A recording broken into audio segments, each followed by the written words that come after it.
तो शुरू करें। अगर तुमने दो चीजें सीख ली, प्रोडक्शन और कॉस्ट एनालिसिस करना, तो तुम बहुत बढ़िया ठेकेदार बनोगे, चाहे किसी भी फील्ड में जाओ। ठीक है। तो प्रोडक्शन एंड कॉस्ट एनालिसिस, ये बहुत इंपॉर्टेंट क्वेश्चन है जो पेपर में आता है और पूछा भी जाता है। बहुत ध्यान से समझते हैं। देखो, मैनेजरियल इकोनॉमिक्स के अंदर ये बहुत इंपॉर्टेंट पार्ट है। ये सबसे ज्यादा पता है क्या समझने में हेल्प करता है, ये कैसे गुड्स और सर्विसेज को बनाया गया। जब हमने किसी भी गुड को बनाया था, गुड्स माने कोई सामान बनाया था या सर्विस हम किसी की चीज को प्रोवाइड कर रहे थे, तो उसमें हमें कितनी कॉस्ट आ रही थी उसे बनाने में।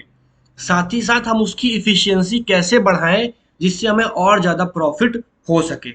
इन दोनों चीज़ों का कॉम्बिनेशन हमेशा साथ में चलता है। किसका? प्रोडक्शन एनालिसिस का और कॉस्ट एनालिसिस का। प्रोडक्शन एनालिसिस क्या कहती है? प्रोडक्शन एनालिसिस स्टडी है कि कैसे कोई भी बिजनेस इनपुट्स का यूज करके, जैसे कि लैंड, लेबर एंड कैपिटल का इस्तेमाल करके मैक्सिमम आउटपुट को निकाल पाता है। ये सब चीजें अपनी लगाए इनपुट्स में, सेम नहीं, अलग अलग भी हो सकती हैं। ये इनपुट्स डाले, जो भी इनपुट डाल रहा है, जो आउटपुट आ रहा है वो मैक्सिमम आ सके। और कॉस्ट एनालिसिस ये कहता है कि जो भी इनपुट आउटपुट में हमारा एक्सपेंस आया है किसी भी प्रोडक्ट को बनाने में या फिर उस गुड्स को बनाने में या सर्विस को बनाने में, वो कितना आ रहा है और उसे हम कैसे मिनिमाइज कर सके। इन दोनों चीजों का combination, production and cost analysis. तो की एलिमेंट क्या होते हैं प्रोडक्शन के? इनपुट जैसे labour, land, capital, entrepreneur etcetera, सब कुछ हो जाएगा। आउटपुट क्या होगा? हम जो गुड्स बनाना चाहते हैं, जो सर्विस बनाना चाहते हैं, वो हमारी पूरी होगी। इसकी मैथमेटिकल इक्वेशन हमें ऐसी दिखती है कि Q is equal to function L comma K। ठीक है, जिसमें Q हमारा क्या है? आउटपुट, L क्या है? लेबर, और K क्या है? कैपिटल। कैपिटल लेबर को मिला के हम आउटपुट को लेते हैं। हमारे टाइप्स ऑफ प्रोडक्शन क्या होते हैं? प्राइमरी, सेकेंडरी और टर्चरी।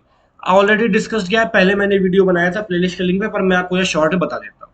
प्राइमरी प्रोडक्शन हमारा क्या होता है? जिसमें मान लो किसान खेती कर रहा है, फार्मिंग कर रहा है, डायरेक्ट जो होता है वो प्राइमरी होता है। सेकेंडरी में क्या होता है? जैसे कॉटन से क्लोथ बना रहे हो, सेकेंडरी, हमारे पास एक गुड्स है, उससे हमने फिनिश गुड्स बनाया। टर्चरी में क्या होता है? हम सर्विस प्रोवाइड करते हैं। एक टीचर अगर कोई पढ़ा रहा है तो किस में आता है? टर्चरी प्रोडक्शन में। ठीक है। कॉस्ट एनालिसिस के बारे में हमने पढ़ा, जितना बजट आता है हमारा किसी भी गुड्स को प्रोड्यूस करने में या सर्विस को प्रोड्यूस करने के लिए, वो है। इसमें हमारे समझना होता है कि हमें अलग अलग तरह की कॉस्ट आएंगी। हमारी कॉस्ट आउटपुट के साथ चेंज हो जाती है और हमारी कॉस्ट जो है उसे हमें कंट्रोल करना पड़ता है एक तरीके से।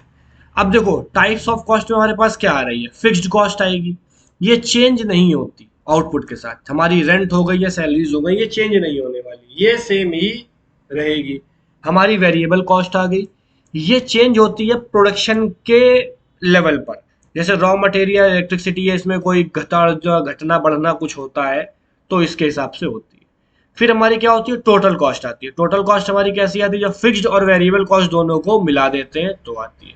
फिर हमारी एवरेज कॉस्ट आती है। एवरेज कॉस्ट कब आती है? जब टोटल कॉस्ट से हम क्वांटिटी को माइनस करें। मान लो 100 रुपए लगे हमें और हम 10 पेन बना पाए, तो हमारे कितने? 10 रुपए का एक पेन हो गया, इस तरीके से।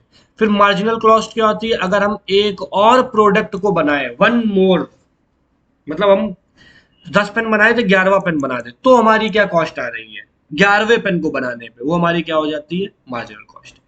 तो हम कॉस्ट एनालिसिस को इस एग्जांपल के थ्रू भी निकाल सकते हैं।